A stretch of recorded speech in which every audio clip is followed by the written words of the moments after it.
So here we go into what's it, day 6 of the war on terror. Oh no, hold it.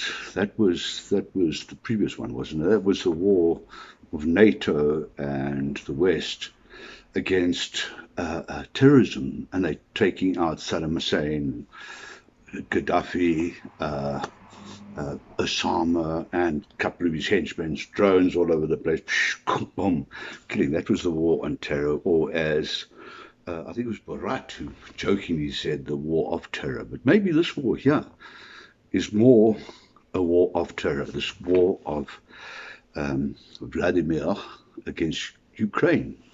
So, first of all, what's the lay of the land? Well, we know he's been bombing places for the last 2 days, but nothing really significant, has he? He's taken out a couple of strategic targets, pushed a couple of ground forces in, more reconnaissance kind of vibe by the look of it. They have not maintained air dominance, and it's just been sort of like, yeah, a couple of deaths. I mean, what are we talking? 350 civilian casualties, 14 kids. Yeah, it's terrible, eh? But what it does show is that he's not scared to take out people. He's showing that even with small forces, he's taking out people and not really destroying the infrastructure. He wants Ukraine as it is. He doesn't want to blow up the factories and the power lines and the refineries or whatever, and the line to the EU, to Europe. He wants that pretty in place. But it seems to be the message going out that he wants to get the people that run it. He wants to take them out. This is taking Zelensky out and all, but it'll be the top hierarchy of administration, government, and of probably business. He knows he's played the game. He did it in his own country. But anyway, getting back to the lay of the land. So we've got about 350 people left, and Russia apparently is behind their own schedule, though. That's a shame. Poor Putin. He must be pulling his hair out. He knew he should have got German strategists in, at least to worry about the timing. But anyway, I'm sure he's recovering. So what are we doing now?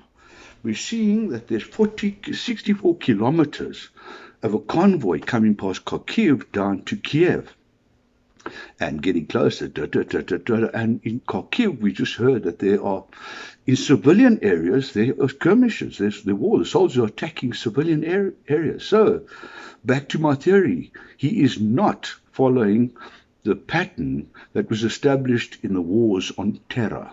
He is not bombing, even Second World War, cluster bombing, softening targets up and moving in, and then just taking people away into concentration camps. Is he going to take them into concentration? Well, we see this. He's attacking people. I believe he wants his country the way he is, but he wants his country. So what does he do? So he's turning around. He's got this convoy coming. There's one from the southeast as well. There's one coming from Crimea, moving up also into the southern cities. 3 of the southern cities are under attack and have been surrounded at least. This is going to be an interesting weekend. My God, it's going to be crazy. But what happens then?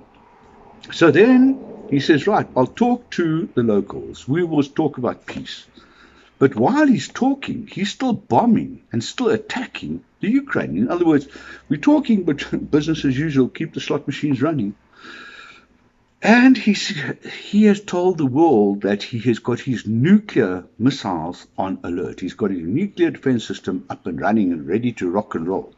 And then we see a little drop this morning of some big motherfucker nuclear missile that apparently can annihilate all life on planet Earth. Is it one? Was it a story? I wonder if the facts are going to get checked. But a missile, the story of this kind of thing comes out now. That's posturing. But is it posturing that he'll do it or not? We don't know. He's a poker player, isn't he? He plays like a star.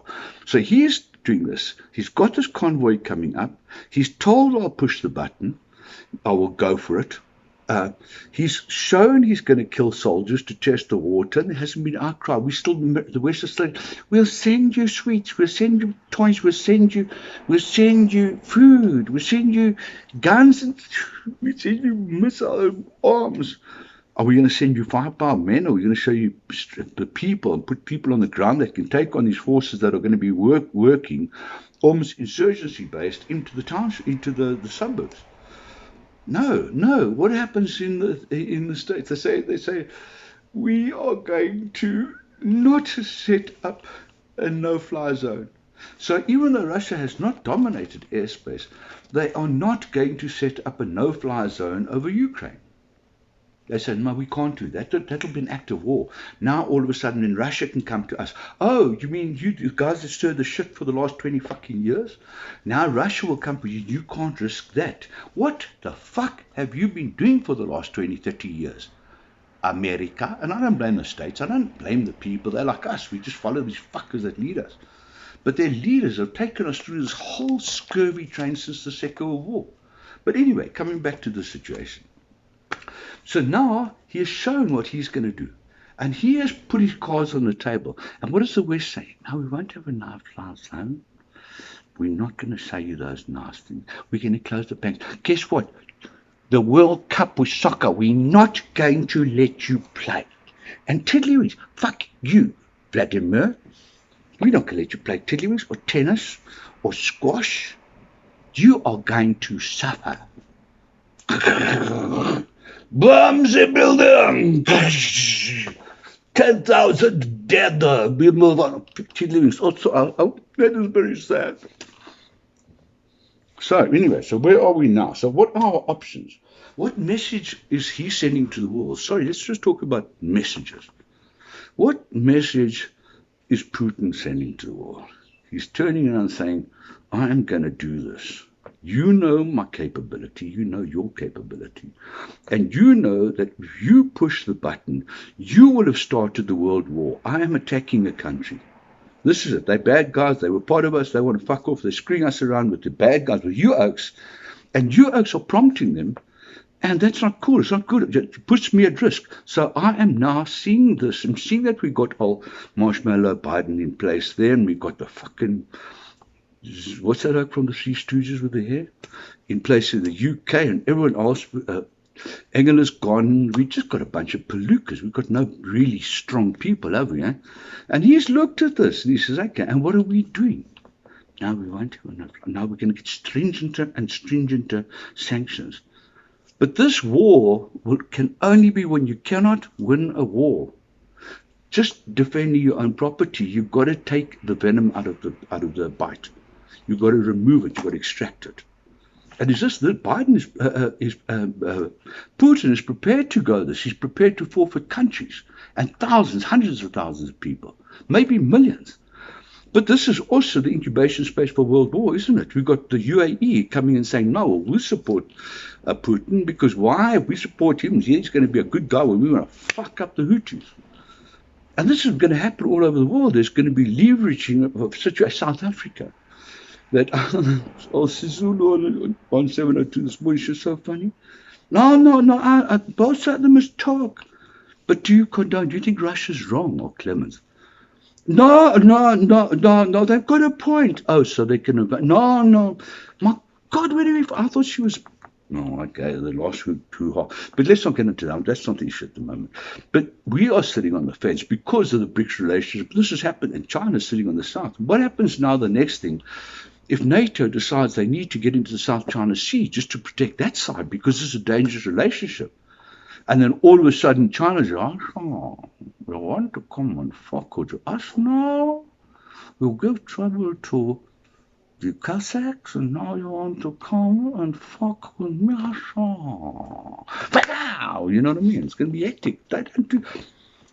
This is diplomacy. We're looking at the world wrong. We see the globe as little stamps all over. We've got the continents are stamps. They're stuck onto this ball like a balloon, okay?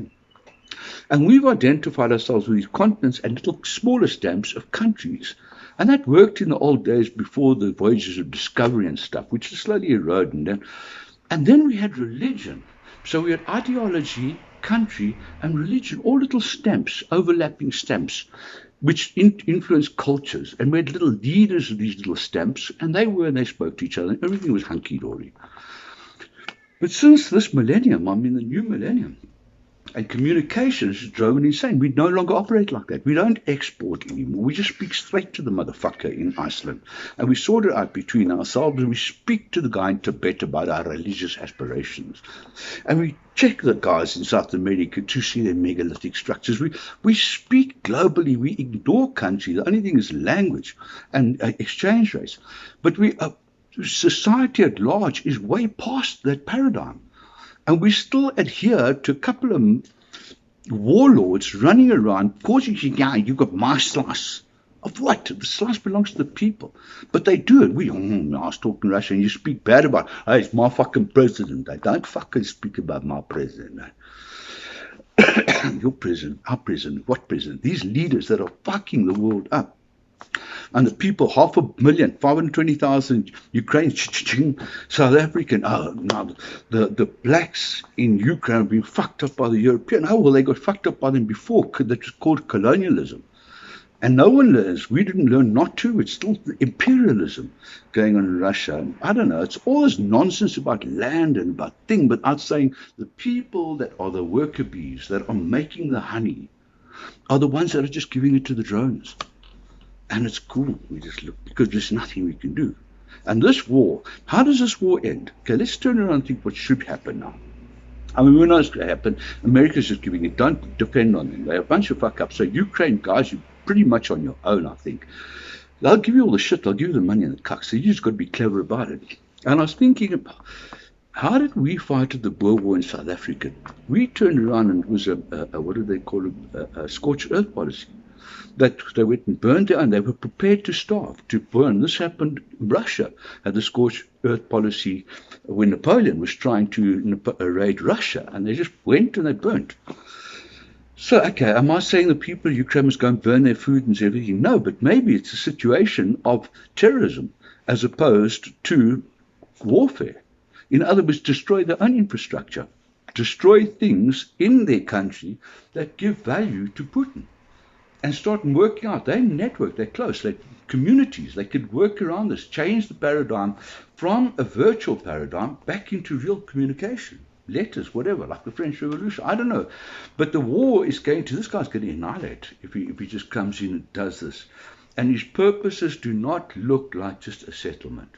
He wants to displace or at least have controlling influence over the governmental structures of Ukraine and Crimea. And NATO and EU are out of the picture. Well, I think they should be out of the picture anyway. They're gutless, I mean, sell to them, just to take their money, but don't worry what they do with the stuff. They're dumb schmucks anyway. Just take their money and smile. But don't depend on them to cover your hat, your ass, because your ass is going to get beyond.